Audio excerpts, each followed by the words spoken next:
What's going on out there? That's right, it's Cigar Boxing. You're like, damn, this is another video in the same day. That's right. I had to come with it, 2018. I'm saying what's on my mind and keep it boxing. What's going on out there? Like I always say at the end of the day, all we are fans. All we are fans. I have a question for those of you who subscribe to my channel and just anybody in the box community. This is a question I want passed around to everybody, because when I look at some of us uploaders and then I look at our videos, I have a question. What do you consider to be a great boxing match?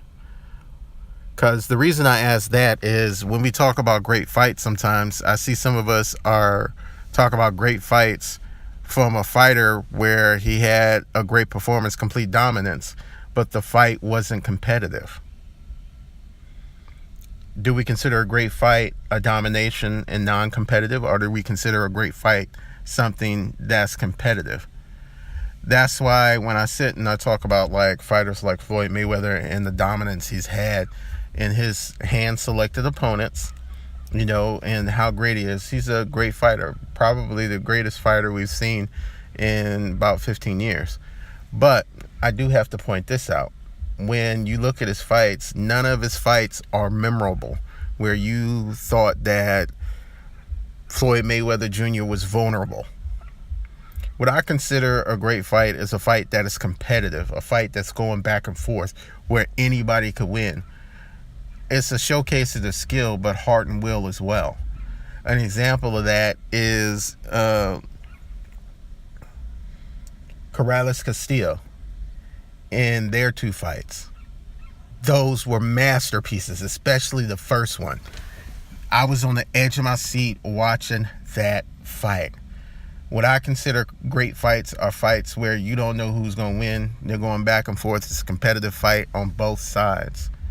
So when you look at a fight like that and fighters at the top of their game, that makes a great boxing match to me, as opposed to just seeing someone just dominate and being a non-competitive match. For those of you who say sometimes that Floyd Mayweather is the greatest, he's a great fighter of his era. But one of the reasons Muhammad Ali and a lot of us consider him to be the GOAT and one of the greatest, it's not that he doesn't have any losses. It's the great competitive matches he was in. When you look at, you know, the Rumble in the Jungle and Foreman and Ali, the thing you got to think about is how dominant George Foreman was at that time and how much of a threat that fight was. That's a fight that Ali did not have to take. I mean, look at what Foreman had done to Frazier at the time and Ken Norton. Y'all need to remember that when you talk about these fights. And that's what makes a great fight. Going back and forth, showing your skill where you don't know if the guy's going to make it out of the match. Tyson was exciting for knockouts, and that's something I got to put in there too. With a lot of guys right now don't have a lot of knockouts, I got to give it to Earl Spence Jr. in his knockouts, because that's what's exciting. But in the heavyweight division right now, you got Joshua and you got Wilder knocking guys out, and that is exciting in good competitive matches. That's what I want to see for Joshua. Wilder, we'll see. Coming up in March, he has to fight Ortiz, but that's what makes a great fight for me, man.